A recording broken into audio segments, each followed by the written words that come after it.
Assalamualaikum warahmatullahi wabarakatuh. Perkenalkan, nama saya Ade Rahmat Sadli dengan NIM 4182 40 10 016. Nama saya Aldi Abdillah dengan NIM 418240100007. Pada video kali ini kita akan ngebahas untuk menjawab pertanyaan nomor 4 untuk ulangan Generatif AI.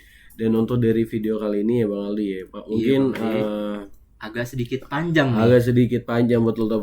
Tapi dengan berjudul atau temanya dia ini sama, dia ngebahas tentang sebuah generatif AI. Mungkin kalau dari topik kali ini mungkin lu bisa memulai dulu untuk dari materi apa sih yang lu bakal bawa.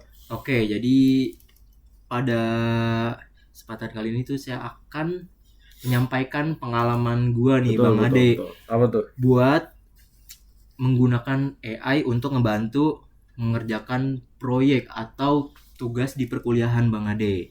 Perkuliahan berarti kayak tugas-tugas dibantu dengan AI. Iya Bang Ade. Jadi berarti lu sebelum lu lanjut, berarti ini mahasiswa bukan menyontek dengan AI tapi memanfaatkan. Bukan Bang Ade, memanfaatkan teknologi. Betul. Jadi memanfaatkan teknologi AI generatif mungkin ya. Betul Bang Ade. Betul. Oke. Lanjut. Jadi tuh biasanya gua buat mencari ide-ide baru nih. Kalau gua lagi kekosongan ide atau kehabisan ide lah, gua bisa cari tuh di AI ide baru, ataupun kita tuh bisa cari materi-materi yang sulit dipelajari Bang Ade. Misal di perkuliahan tuh ada materi yang kita kagak ngerti Bang Ade. Nah, kita tuh bisa cari materi di AI juga. Oh, gitu. Nah, terus kalau buat codingan juga kita bisa mencari di AI juga Bang Ade. Oh, jadi ngebantu. Jadi contoh iniannya sih Bang Aldi, maksudnya lu pakai AI generatif jadi apa sih untuk ituan? Nah, kalau gue tuh biasanya tergantung Bang Ade. Apa tuh? Kalau buat ngoding nih Bang Ade, biasanya tuh gue makai AI Gemini AI. Gemini AI itu tujuannya itu biasanya tuh buat apa sih? Maksudnya dia tuh AI apa? Dia tuh biasanya kalau buat ngoding nih, dia ngasih tahu tools apa aja yang mau dibikin gitu di sebuah website. Tapi kalau Gemini juga dia juga buat ngasilin gambar juga. Iya. Codingan juga bisa gambar, sih, codingan ataupun hal lain. Nah, yang AI yang kedua ini ada apa namanya? Cloud AI.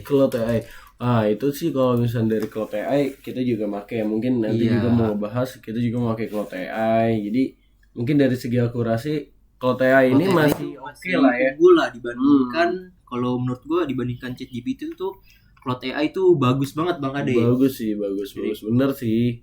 Iya sih, maksudnya mungkin lu bisa jelasin tadi kan, lu Pak jelasin nih gini. Mungkin manfaatnya itu apa sih? Oke, jadi kalau manfaat menggunakan AI itu nih Bang Ade. Apa tuh? Kita bisa mempercepat waktu gitulah Bang Ade. Mempersingkat betul sih, benar.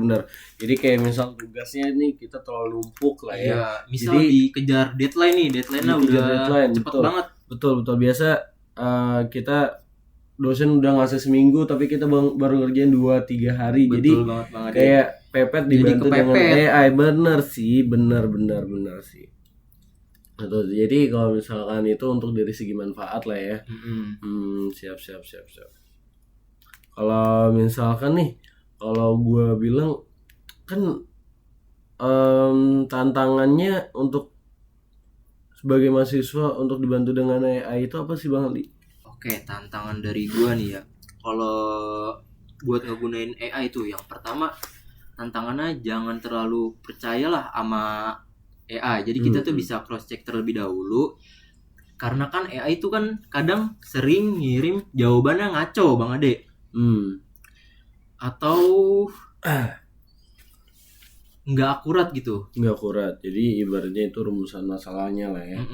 Kalau misal kita buat nyari jurnal gitu nih Bang Ade.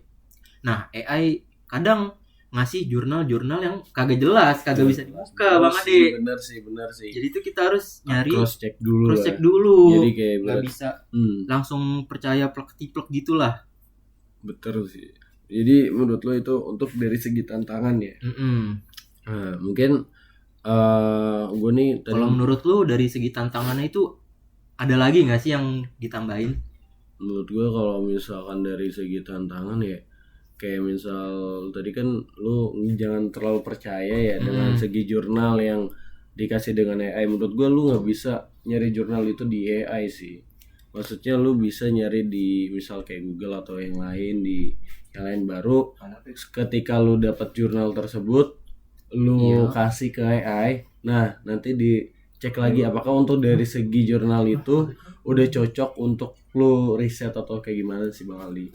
Gitu. Jadi nggak sepenuhnya AI itu bisa ngebantu lu 100%. Jadi lu harus ini lagi sih. Cari-cari lagi, jangan langsung cari di AI. Betul banget sih. Kita bisa cari di sumber-sumber lainnya, jangan dari AI-nya gitu. Betul. Itu menurut gue ya itu dari segi tantangan dari materi lu. Oke nih Bang Ade, gue mau nanya nih, apa sih materi yang akan lu bawa buat soal P4 pemrograman generatif AI ini? Jadi kalau misalkan nih ya, pada materi ini gue bakal nyampein ya dimana mahasiswa atau manusia tidak bakal digantikan oleh AI. Kenapa tuh Bang Ade? Pertama, bisa dijelaskan alasannya? Mungkin kalau misalkan dibilang manusia itu bakal digantikan dengan AI, mungkin banyak orang-orang tersebut nggak tahu AI itu apa gitu Bang. Betul, Ade. Sebenarnya tuh kalau misalkan kalau kita ulik lagi ya, ini kalau AI ini malah mempermudah kita, bukan menghilangkan suatu pekerjaan kita. Betul. Contoh hal kayak misal kayak kita mencari riset atau data-data yang sudah hilang. Nah, tapi tergantung cara kita perintah AI tersebut atau ngepromnya itu ya. Kalau misalkan gue tuh biasa pakai AI itu ya GPT mungkin, tapi dia tuh nggak terlalu akurat sih. Maksudnya bisa DeepSeek, terus Claude, Blackbox. Nah itu Gemini itu menurut gue itu masuk ke ini sih, kayak misal kita bikin poster gambar atau segala macam itu Gemini oke sih. Maksudnya kalau Gemini. Kalau gue sih lebih ke ini sih DeepSeek kalau nggak Blackbox. DeepSeek berarti. Iya, Claude juga oke sih. Iya betul. Maksudnya kita contoh kita kan masih mahasiswa ya. Gue udah kayak ngeriset, kerjaan gue nggak bakal mungkin digantiin sama AI. Ya kecuali gue emang terlalu nggak paham dengan teknologi pada zaman sekarang. Soalnya kayak kita apa-apa dibantu, apa-apa bisa mencari. Sekarang tuh lebih mudah daripada zaman dulu. Iya. Kalau dulu tuh harus benar-benar ngeriset gitu ya. Iya, jadi mungkin menurut gue ini masyarakat Indonesia juga harus melek apa itu AI. Teknologi. Betul ya. Apa itu teknologi untuk di zaman sekarang. Kita tuh harus memanfaatkan teknologi. Jadi mungkin dari segi tantangan ya kita tuh jangan pernah kalah dengan AI sih ya. Jika emang ada AI yang baru, kita coba dicek apakah untuk dari segi AI tersebut akurat untuk kita manfaatkan. Jadi kita ibaratnya bahasa jahatnya kita manfaatin nih AI. Jangan sampai AI tersebut gantiin posisi kita gitu sih. Jadi juga kalau misalkan kayak sekarang kan mungkin tadi yang lu bilang AI itu bisa ngebantu ngerjain tugas kita, tugas kuliah atau kita. Iya betul. Kalau dulu kan kita kayak harus lihat-lihat buku, tapi jangan lupa buku kita itu harus ke perpus dulu. Iya, perpus, tapi jangan sampai buku ini bakal hilang perkara AI. Mungkin lu bisa mencari riset atau data itu lewat buku. Selalu udah lihat data tersebut dari buku. Nah, lu baru deh tuh recheck lagi di AI tersebut. Apakah untuk dari ini ada yang kurang atau enggak sih? Gitu sih Jadi untuk dari tantangan lu. Kira-kira mungkin lu ada yang mau dibicarain dengan materi gua lagi gitu? Oh, ada Bang Ade. Menurut lu nih, kalau kita menggunakan AI, apakah data kita itu aman atau malah bocor ke orang? Menurut gue kalau misalkan AI ini ya dia tuh udah ada yang namanya dari segi privacy. Jadi kalau misalkan data bocor atau enggak itu tergantung lu cara menyimpannya sih, kayak di database atau di mana.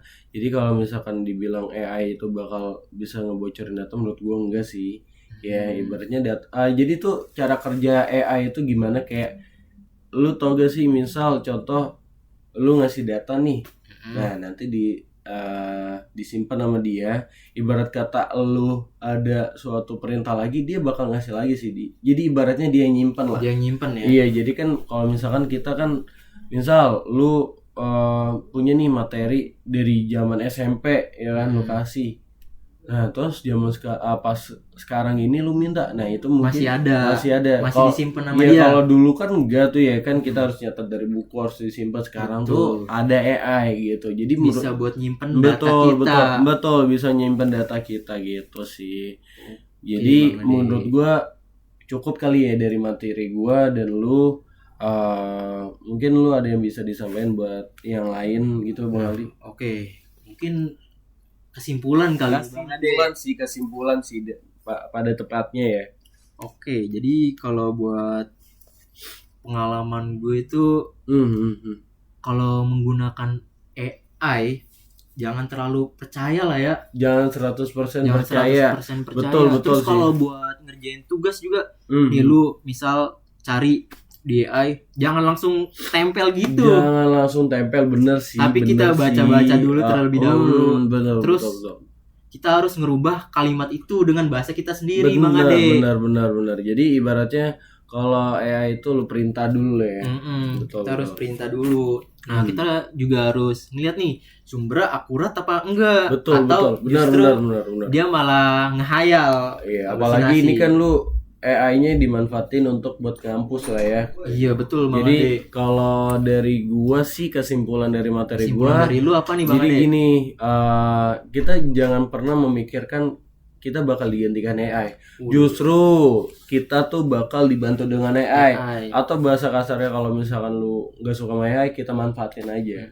Karena yang gerakin AI itu kita, bukan. Iya betul. Ibaratnya kalau misalkan yang ngasih data-data atau inian kan dari data kita. Jadi AI itu menyimpan, jadi lu perintah lagi, nah baru ada lagi sih gitu. Jadi kalau misalkan buat kayak kerjaan juga tuh ya, AI itu ngebantu banget. Jadi lebih mudah lah ya. Menggunakan teknologi itu. Jadi menurut gue itu udah cukup banget lah ya, Bang Aldi ya, untuk materi kita. Jadi ibarat kata ada salah kata atau salah pengucapan. Betul. Ya, mohon dimaafkan. Ya, selebihnya kurang maaf. Wassalamualaikum warahmatullahi wabarakatuh.